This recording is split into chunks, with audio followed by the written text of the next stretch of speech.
Nostalgic একটা পিঠার recipe নিয়ে চলে আসলাম। আমি যখন হোস্টেলে থাকতাম, বাড়ি থেকে আসার সময় এই পিঠা আম্মু বেশি করে তৈরি করে আমার সাথে দিয়ে দিত, আর আমি এই পিঠাগুলো অনেক দিন রেখে রেখে খেতাম। প্রথমেই একটা ভেঙে দেখাচ্ছি। দেখেন, তৈরির সময় অনেক তেল ব্যবহার করলেও এই পিঠার ভেতরটা কতটা ড্রাই এবং কতটা মুড়মুড়ে। আর এই পিঠার এটাই বৈশিষ্ট্য। তৈরি করে দেখাচ্ছি ডিমের বিস্কিট পিঠা। যেহেতু এই পিঠাগুলো বহুদিন ভালো থাকে, তাই প্রবাসী আত্মীয় স্বজনের কাছে পাঠানোর জন্য এই পিঠা একদম পারফেক্ট। 4টা ডিম নিয়ে নিচ্ছি, সাথেই নিয়ে নিচ্ছি চিনি 1 কাপ। এবার এই ডিম আর চিনি খুব ভালো করে ফেটে নিচ্ছি। এই পিঠাটা আমি একটু বেশি করে বানাবো, তাই 4টা ডিমের করছি। আপনারা কম করে করতে চাইলে 2টা ডিম দিয়ে করবেন। শুধু ডিম না, যা যা উপকরণ ব্যবহার করব সব কিছুই অর্ধেক করে নেবেন। আচ্ছা, এই চিনিটা আর ডিমটা খুব ভালো করে কিন্তু ফেটতে হবে, যেন চিনি একদম গলে যায়। আর এই কাজটা একটা হুইস্কার বা কাঁটা চামচ দিয়ে করতে হবে। ইলেকট্রিক বিটার বা ব্লেন্ডার দিয়ে করলে কিন্তু ফোম হয়ে যাবে, তখন পিঠাটা আর ভালো হবে না। আমি এখানে দেশি চিনি নিয়েছি, যেটা একটু বাদামি রঙের। আপনারা নর্মাল চিনি দিয়েও কিন্তু করতে পারেন। ময়দা দিয়ে দিচ্ছি 1 কাপ, সেই সাথেই দিয়ে দিচ্ছি গুঁড়ো দুধ 1 কাপ। এখানে যদি আপনারা বলেন গুঁড়ো দুধের পরিবর্তে লিকুইড দুধ জাল করে ঘন করে দেবেন, তাহলে কিন্তু হবে না। এখানে গুঁড়ো দুধটাই দিতে হবে।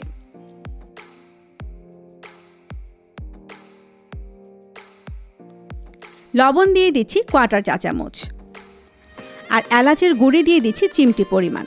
এই এলাচের গুঁড়ি দিলে ডিমের যে আষ্টে গন্ধটা, যেটা আমরা পছন্দ করি না, সেটা চলে যাবে। এবার একটু ভালো করে লক্ষ্য করুন, আমি কিন্তু ডিমের উপরে শুকনো উপকরণগুলো একটু মিক্স করে নিলাম। আপনারা চাইলে শুকনো উপকরণগুলো অন্য জায়গায় মিক্স করে এনে ডিমে দিয়ে দিতে পারেন।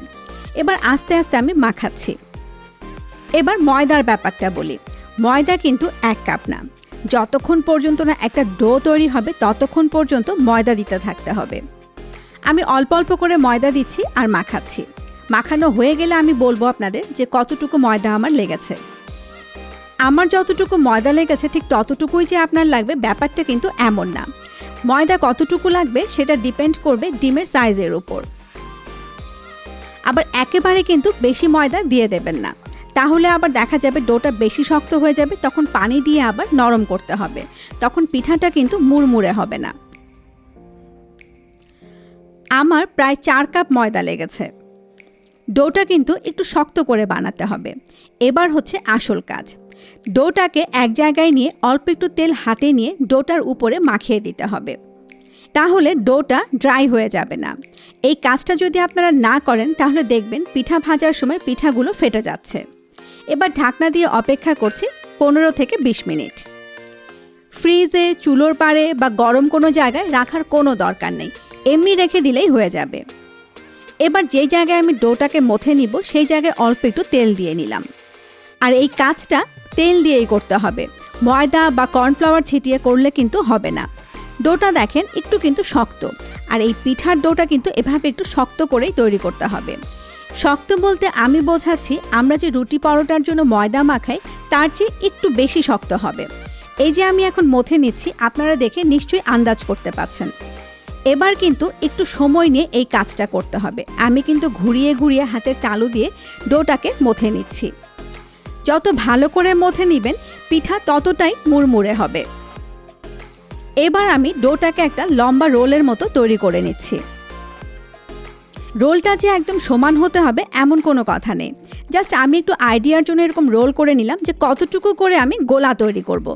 যেই চাকুটা দিয়ে আমি কাটবো, সেই চাকুটাতেও আমি একটু তেল মাখিয়ে নিলাম। এবার আমি চোখের আন্দাজে একটু সমান করে কেটে নিচ্ছি। এটা একটু 19-20 হলে কোনো সমস্যা নেই।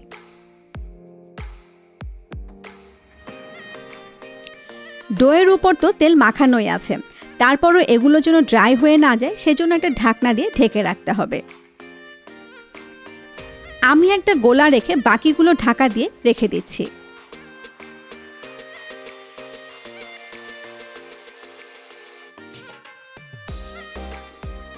এবার প্রতিটা গোলা দিয়ে আমি এক একটা করে রুটি তৈরি করব, আর আপনাদেরকে এক একটা করে ডিজাইন দেখাবো।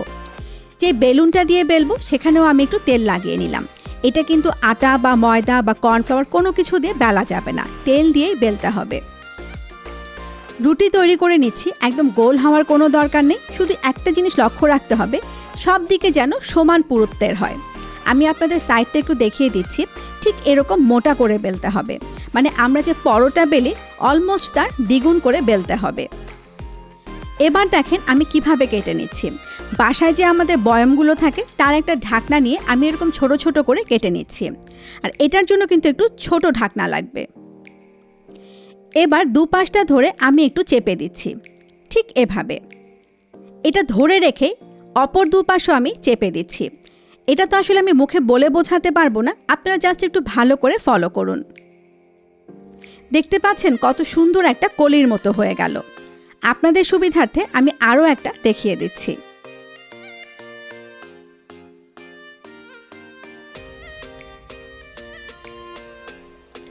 কত সিম্পল না ব্যাপারটা, কোনো ডাইসও কিন্তু আপনার লাগলো না।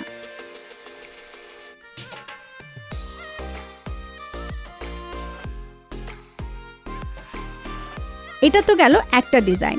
এবার আপনাদের আরও একটা ডিজাইন দেখাচ্ছি। আমি একটা গ্লাসের মুখ দিয়ে শেপ করে কেটে নিলাম। এবার একটা নজেল দিয়ে ঠিক মাঝখানটা আমি একটু এভাবে বসিয়ে দিচ্ছি। আমরা যে মেহেদির টিউবটা ব্যবহার করি তার মাথাটা এভাবে বসিয়ে দিলেই হবে। এবার একটা চাকু দিয়ে আমি একটু মোটা মোটা করে সমান করে কেটে নিচ্ছি। এটাও আমি আপনাদের বলে বোঝাতে পারবো না, আপনারা একটু ফলো করুন। কাটার সময় কিন্তু মাঝখানে একটু জায়গা রাখবেন যেন এটা আবার ছিঁড়ে না আসে, ঠিক আমি যেমনটা করলাম। এবার একটা কাঁটা চামচ দিয়ে এভাবে চেপে চেপে আমি দাগ দিয়ে নিচ্ছি। আমি আপনাদের ডিটেলস দেখানোর চেষ্টা করছি। এই দাগগুলো কিন্তু ভাজার পরে দারুণ লাগবে দেখতে। এবার দেখেন আমি প্রতিটা টুকরোকে কিভাবে ফুলের পাপড়ির শেপ দিয়ে দিচ্ছি। খুব কি কঠিন কিছু মনে হচ্ছে? পারবেন না বাসায় করতে? আমারও প্রথম প্রথম ভয় লাগতো, দু একবার করার পরেই দেখবেন যে একটা নেশায় পেয়ে বসবে। আর ডিজাইনে যদি কোনো ভুল হয়ে যায় ভয়ের কিছু নেই, আবার গোলার মতো করে নিয়ে আবার রুটি বেলে আবার চেষ্টা করবেন। আমি মাঝখান থেকে নজলটা তুলে নিলাম। কেমন লাগছে দেখতে আপনারাই বলেন।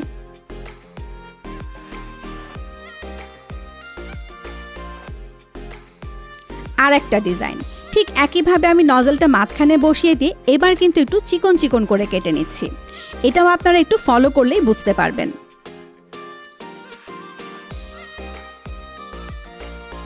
এবার দেখেন দুটো টুকরো একসাথে করে আমি একটা পাপড়ির মতো শেপ দিয়ে দিচ্ছি।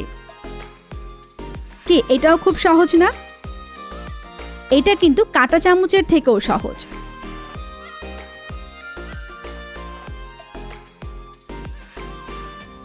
এবার আমি নজলটা তুলে নিলাম। কেমন লাগছে দেখতে?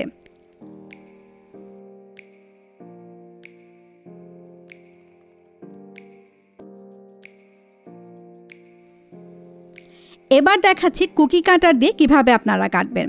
কুকি কাটারের ভেতরে একটু তেল মাখিয়ে নেবেন।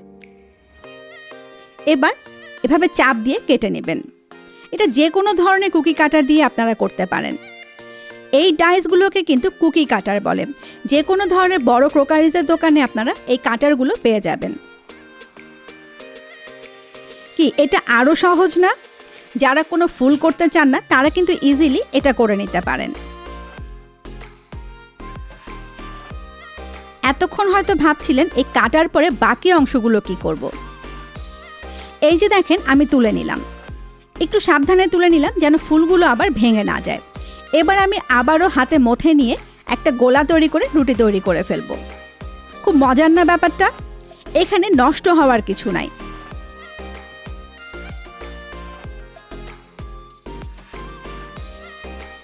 এবার একটা বড় ফুল তৈরি করে দেখাই।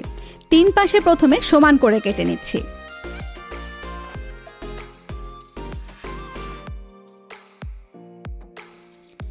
এবার একটা কোণা আরেকটা কোণার উপর বসিয়ে আমি চারপাশটা সমান করে কেটে নিচ্ছি। এতে করে রুটিটা একদম চার কোণা হবে।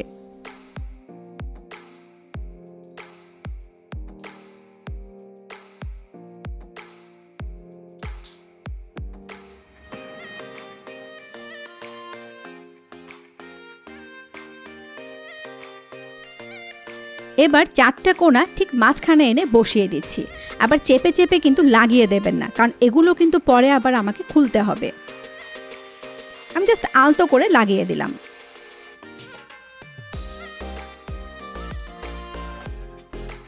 দেখে আপনারা নিশ্চয়ই বুঝতে পারছেন। এবার খুব সাবধানে উল্টে নিলাম। ঠিক একই কাজ আমি আবারও করছি। 4টা কোণা ঠিক মাঝখানে এনে আলতো করে লাগিয়ে দিচ্ছি।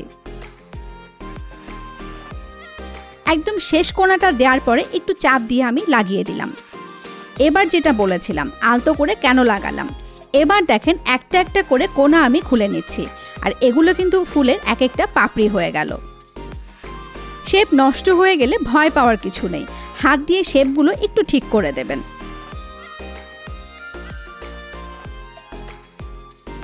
দেখতে আরেকটু ভালো লাগার জন্য একটা লং ঠিক মাঝখানে গেঁথে দিচ্ছি। কি কেমন লাগলো ফুলটা? এটাও খুব সহজ না?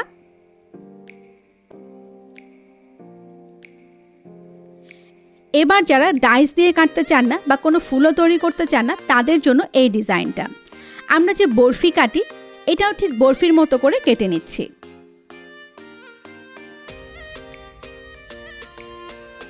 দেখছেন কত সহজ? পিজা কাটার দিয়ে যে কাটতে হবে এমন কথা নেই, আপনারা চাকু দিয়েও কিন্তু কাটতে পারেন। এবার একটা একটা করে বরফি একটু আলাদা করে নিচ্ছি। বাস, এটাও হয়ে গেল আরেকটা ডিজাইন।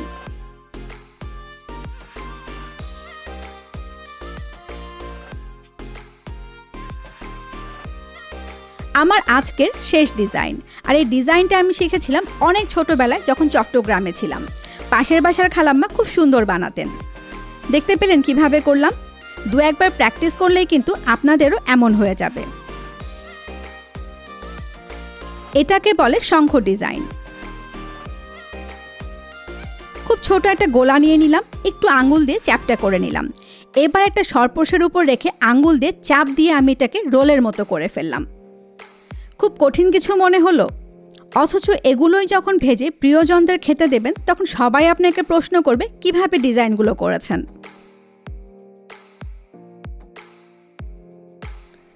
সবগুলো ডিজাইন একটা প্লেটে নিয়ে আপনাদের দেখিয়ে দিচ্ছি। এই পিঠা ভাজার কিন্তু খুব বড় একটা টিপস আছে আমার কাছে। ঠিকমতো ভাজতে না পারলেই কিন্তু পিঠাটা একদম গুবলেট হয়ে যাবে। তেলটা এমনভাবে গরম করতে হবে যেন খুব বেশি গরম আবার ঠান্ডা না হয়।